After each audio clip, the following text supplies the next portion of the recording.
অতীত স্বৈরাচারী সরকার এইসব প্রতিষ্ঠানকে দিয়ে ক্ষমতা কুক্ষিগত করে রেখেছিল। আমরা তার এই প্রচেষ্টা ব্যর্থ করে প্রতিষ্ঠানগুলোর হারানো গৌরব ফিরিয়ে আনব।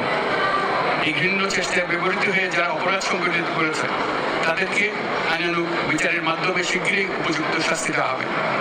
একই কথা দেশের সকল মন্ত্রণালয়, সংস্থা, শিক্ষা প্রতিষ্ঠান, নানা কর্মক্ষেত্রের জন্য প্রযোজ্য। সর্বত্র অপরাধের বিচার হবে। আজ প্রত্যেকটি প্রতিষ্ঠান ও তার সদস্যরা নিজ নিজ কর্তব্য পালন করার মাধ্যমে দ্বিতীয় স্বাধীনতাকে উপভোগ করবেন, দেশকে গৌরবের শীর্ষে নিয়ে যাবেন এবং দেশবাসীকে এবং জগৎবাসীকে উপভোগ করার সুযোগ করে দেবেন।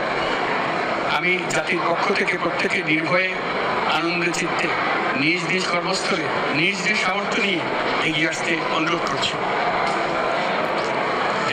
দেশের সকল মানুষকে আজ স্বাধীন, নির্ভয়, নিরুদ্বেগ থাকার জন্য নিশ্চয়তা দেওয়ার জন্য আমাদের ছাত্র শহীদরা প্রাণ দিয়েছেন।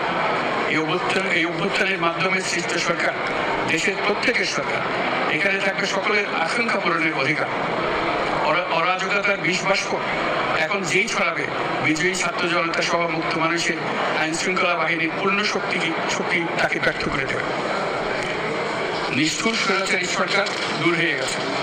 কাল সূর্যোদয়ের সঙ্গে সঙ্গে গণতন্ত্রের, সুবিচারের, মানবাধিকারের, নির্ভয়ে মত প্রকাশের পূর্ণ স্বাধীনতার জন্য সকলের স্বাচ্ছন্দ্যে জীবন ধারণের সুযোগ প্রদানের সচেষ্ট সরকারের ঘনিষ্ঠ সান্নিধ্য ও সহমর্মী পরশ দলমত নির্বিশেষে সবাই উপভোগ করবে। এটাই আমাদের লক্ষ্য। আমাদেরকে এই লক্ষ্য পূরণে সাহায্য করবে। সারা বিশ্ব আজ অবাক হয়ে বলছে, সাবাস বাংলাদেশ, সাবাস বাংলাদেশের ছাত্র জনতা। আমরা এই অর্জনটাকে আর অনেক দূর নিয়ে যেতে চাই। আমাদের ছাত্র জনতার জন্য কিছুই অসম্ভব নয়।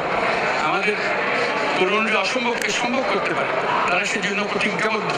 যদি আমরা ঐক্যবদ্ধ থাকি, ধ্বংসাত্মক কর্মকাণ্ড থেকে দূরে থাকি, সবার থেকে মুক্ত পরিবেশ সৃষ্টি করতে পারি, আমাদের বিজয় অবশ্যই হবে। আল্লাহ, মহান আল্লাহ আমাদের সহায়।